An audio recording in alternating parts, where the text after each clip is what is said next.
కిషన్ రెడ్డి గారు నిన్న దావోస్ పర్యటన గురించి మాట్లాడుతారు. కేంద్ర మంత్రిగా పనిచేస్తున్న మీరు దావోస్ ఎకనామిక్ ప్లాట్ఫామ్ లో వివిధ కంపెనీలు, అన్ని దేశాల కంపెనీలు సంబంధించి అక్కడ వచ్చి ఒప్పందాలు చేసుకుంటాయి. ఆ అవగాహన కనీసం మీకు ఉండాలి. ఎందుకనంటే ఇదే దావోస్ లో ఉత్తరప్రదేశ్కి వెళ్ళి మహారాష్ట్రకు సంబంధించి బీజేపీ పాలిట రాష్ట్రాలు అంటే బీజేపీ ముఖ్యమంత్రులు కూడా దాంట్లో పాల్గొని వాళ్ళు కూడా భారతదేశానికి సంబంధించిన కొన్ని కంపెనీస్ తోటి ఒప్పందాలు చేసుకొని ఆ సంబంధించిన ఇన్వెస్ట్మెంట్స్ ని ఆ రాష్ట్రాలకి తీసుకొని వెళ్ళడం అండ్ ఎంఓయూస్ కూడా సైన్ చేసుకోవడం జరిగింది. మీరు ఏ రకంగా అయితే తెలంగాణ రాష్ట్ర ఎంఓయూస్ పేపర్లకు మటుకే పరిమితం అయితే అని మీరు మాట్లాడుతుండ్రో, అంటే మహారాష్ట్ర దానితో పాటు ఉత్తరప్రదేశ్ ముఖ్యమంత్రులు మీ ఫడ్నవీస్ గారు చేసుకున్న ఎంఓయూస్ కూడా పేపర్లకి మటుకే పరిమితమా? ముందు దానిపైన తెలంగాణ ప్రజలకి మీరు స్పష్టత చెయ్యాలి, స్పష్టత చెప్పాల్సిన బాధ్యత మీ పైన ఉంటది.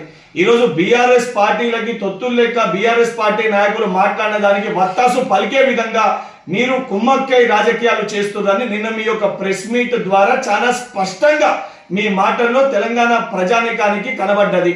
అండ్ నేను సూటిగా ఒక విషయాన్ని ప్రశ్నించదలుచుకున్నా.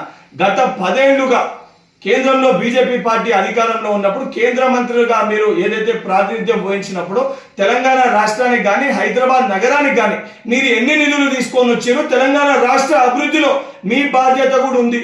ఇక్కడికెళ్ళి మీరు ఎంపీగా కూడా బాధ్యత వహిస్తున్నారు, కేంద్ర మంత్రిగా ఉన్నారు. మీరు నిధులు తీసుకురాకుండా మీరు అధికారంలో ఉన్న విషయాన్ని మర్చిపోయి ఈరోజు కాంగ్రెస్ పార్టీ గత 10 ఏళ్ల కంటే అత్యధిక ఏదైతే ఇన్వెస్ట్మెంట్స్ ని దావోస్కి వెళ్ళి గౌరవ ముఖ్యమంత్రి రేవంత్ రెడ్డి గారు ఏదైతే ప్రాతినిధ్యం వహించి తీసుకొని వస్తే అటు కేటీఆర్ దాన్ని జీర్ణించుకోలేక మాట్లాడుతుంటే ఆయనకి ఒత్తాసు పలుకుతూ ఆయనకు తొత్తులు లేక ఈరోజు బీజేపీ పార్టీలో ఉన్న మీరు కూడా అదే రకంగా మాట్లాడడం అనేది సరికాదు.